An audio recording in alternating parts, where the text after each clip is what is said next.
Hello there everybody, how are you doing? This is Stefan and this is the 8th of December. We're actually getting quite into December now. I'm going to need to hurry up if I want to get to London by Christmas. But yeah, right now I am walking on, I think it's Cycle Route 78 I think it's called. But look at it, it's a freaking road. I think what has happened here is this used to be a Dual-Carriageway, but ever since over here the motorway was built. That's the M78. Basically what has happened is this has just turned into just a regular road, but with a cycle route going all the way along it, and a very generous one at that. So yeah, it's been only a wee while walking on this like this road. It has been going for a good while, but certainly not like this. This has only been in the last 15 minutes or so that it's become like a road, but it's wonderful. You know, you've got so much room, you don't need to worry about any cars, you can just keep on heading forward. I think that sign there says 74, so it must be yeah, it'll be Cycle Route 74, so it must be the M74. Did I say that? I don't know, I'll be able to see back when, but there's been a whole bunch of turbines as I've been going along, which is quite cool to see. You know, I've got a few videos of just one spinning around. It's I was talking to my big brother Richie. I've been doing a lot lately in between this video and my past Osmo or even my vlogs. Basically, I have walked from Paisley to East Kilbride, and then from East Kilbride to a place called Strathaven. I like to say Strathaven, but it's like Strathan or something. But anywho, and I got to there and it was torrential weather. It was quite awful, walking all the way up in these farm roads, and all day coming from my right side there was just a strong wind, probably about it was over 20 miles per hour. It's not too bad, but it was enough to move you. And so I had to, like, first of all I was going to not cheat, but go off of my route and go onto the main road, just because it was quicker. But it was literally extremely dangerous because I was being pushed into traffic, which is not what you want to be doing, especially when you're walking against traffic and the wind was on my right. So if a big gust got me, I could just fall right in front of a lorry. So I had to change what I was doing, and I crossed over some fields, and I went through and there were some ponies and horses and big stallions, and at first I was like, oh, that's lovely, look at them, they're so beautiful, they're coming over, they just want to see how I'm doing. And then I realised there was the smaller ones around, so they were protecting the smaller babies. So I was not almost trampled, they were still quite far away, but I was like, oh, and I started shuffling along and got to the fence and hopped over it. Well, actually hopped under it, but yeah, so I did that, and then I walked to Strathaven, and I was soaked through. I mean, jackets are wonderful, but every single jacket has a penetration point where the water will get through. So I went to that point, but even so, you know, I've got wool, like merino wool t-shirt and then a wool jumper, and they're wonderful even in the wet, you know. So I ended up just putting my jumper on and I was nice and warm. But one thing I did notice is it's incredible how quickly, like I hadn't known this before, but how quickly your hands and your motor functions of your fingers can just cease and stop working.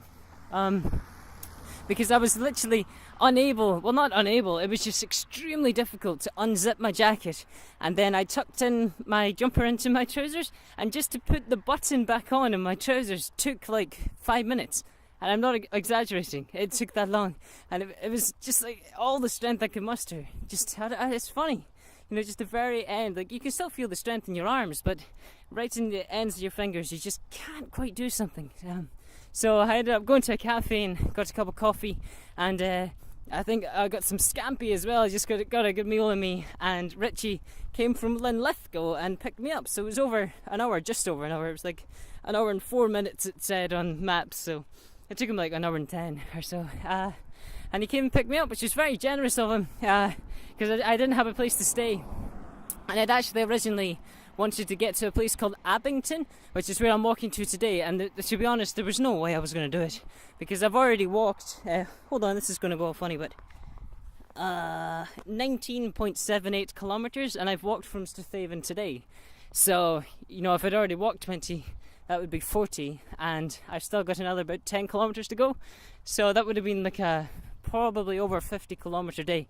In fact, it would have been. So, you know, I don't think that was quite doable.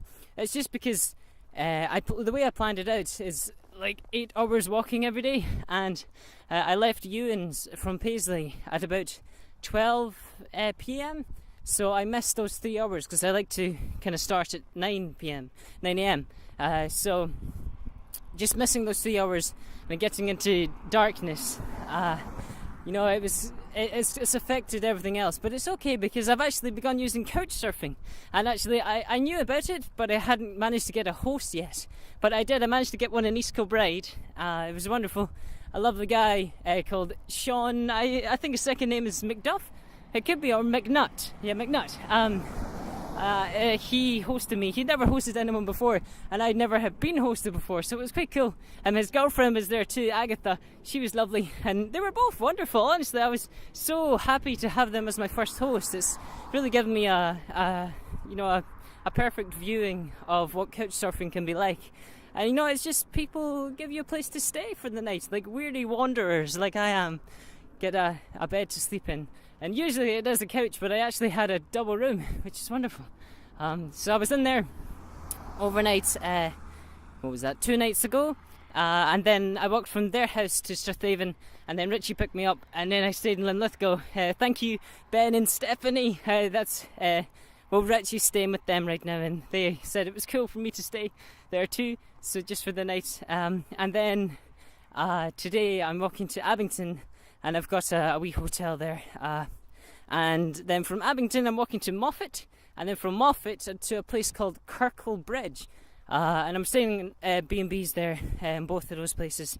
And then I'm crossing the border into England and into Carlisle. So I'm looking forward to that. That's going to be my first border crossing ever walking. So, I know we're still in the UK, but it's certainly different countries. So that's a big thing. I'm looking forward to that. In the next few days. And a guy called John, sorry my friend, I've forgotten your second name, but John from Friends of the Earth that's one of the charities I'm raising funds for, has contacted me on Twitter, and now we're just talking through text, and he wants to come and meet me, and it looks like he's going to be meeting me in Carlisle, just the way things were working out. He was actually going to meet me before near Lockerbie, but just due to me being a little bit later, the days have worked out to be Sunday, and then Sunday I'll be in Carlisle. So he'll come and see me, and we'll just have a cup of tea, or I think he's going to walk with me for a little while and just talk to me about my projects for Friends of the Earth, which is really quite cool. I'm looking forward to it. But yeah, today just taking it easy, walking along here. The roads have been far quieter than I expected. I think it's totally because the M74 is much more advantageous to go on. You're always going to be travelling at 70 miles an hour, so you're going to get there quicker. And yes, there's more cars, but everyone's travelling at the same speed. But it doesn't mean there's no one on these roads. But now here it doesn't really matter, because I have my own road, But yeah, it's been a decent enough day. It's been sunny. It's not too sunny anymore. There's the big boy over there. But yeah, it was beautiful in the morning. It's much better than the driving rain and wind. That was not fun, but I knew that was going to happen, and I can't use my umbrella on days like that because it just gets blown away. So I'm heading off up the trail, and I'll get to, I think my hotel tonight is called the Red Moss, and your dinner is included, which is quite cool. It's £45, but truly and honestly, you're going to spend over a tenner on your dinner, so it's really 35. So it's decent enough. And of course I could just get a room and then just make my own dinner, but it's never as good. And around there the other place was a Days Inn, and that was £55, like straight up, and like no dinner, no breakfast. So I think it's better to go to the Red Moss, a bit better. And also it's a local place instead of like a big chain. So I'm looking forward to doing that. And I had to phone ahead and change my other hotels that I booked, my B&Bs, and fortunately enough, because I phoned on booking.com, sometimes it's like if you don't change the dates 2 days before and you need to change them, then you have to pay for the room anyway, like to cancel it and then book it again if you really wanted to go. So I phoned up, and fortunately the people were lovely enough to say, yeah, it's cool, don't worry about it, we'll just move it forward for you. So yeah, that's fantastic. that's why you should always phone ahead if you ever have a problem. You know, being able to just speak to someone and not just be text is much more personal, and it really does work to your advantage to use that. So, and you know, it's a lovely touch just to phone someone and hear a voice at the end of the line instead of just, you know, words on the screen. So yeah, I'm just wandering along here. There's a turbine in the distance. It's quite wide, so you probably can't. You'll see it if it's full screen, maybe. But yeah, hopefully I'll get this updated tonight. I still need to do some blog posts. I'm so behind. Like, I think what I'm going to do is I'm going to group them into weeks and do like a weekly massive blog post, because it's just far too hard to do every day. You know, there's just no way to do it. You're tired and you don't have Wi-Fi sometimes, and you know, it's a lot of work. So really, I tip my hat to anyone who's a blogger out there that makes a living from it, because it's a tremendous amount of work. You know, it's not all just lying on beaches and taking photos. You've got to really think about what you're doing and, you know, craft a story about it, and that's a difficult thing to do. So whenever you see like, oh, I'd love to be a travel blogger, of course it's an incredible thing to do, but it's a lot of work, and it's worth it. Of course it's worth it. Yeah, just so you know that, so you don't think, oh, these guys are just, you know, not trying very hard and getting paid tons of money, because it's not like that. It's honestly not. I mean, I'm not even being paid, but still I understand it. So yeah, fantastic. Just to let you know, I also have a Patreon account, which means that you can help support the expedition along the way. It's every month you can donate, say, like a tenner or something, and it's really not much from, like, say you get 2 paychecks in a month and you give a tenner for the expedition, and if I had enough people to do that, it would really help to get me to the Black Sea, because I know I'm going to run out of money, which is a bugger because I'm also raising money for charities. So think about supporting the expedition as a way to ensure that I finish the project and raise as much money as possible for the charities, as well as share all of the stories that I have that are slowly making their way to the surface whenever I get a chance to have Wi-Fi. And what I'm going to do is I'm going to set up some rewards. So I haven't quite worked out the numbers yet, but I think some cool things is like to send postcards to people who donate so much a month, and like to send stones from the Black Sea.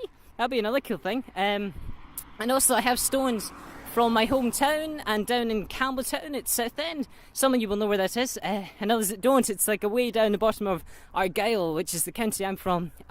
Way down the bottom, right in the ocean line. It's beautiful down there, and my granny is actually buried there, so it's got a lot of sentimentality to me. So I think using that as a reward is a beautiful thing to do.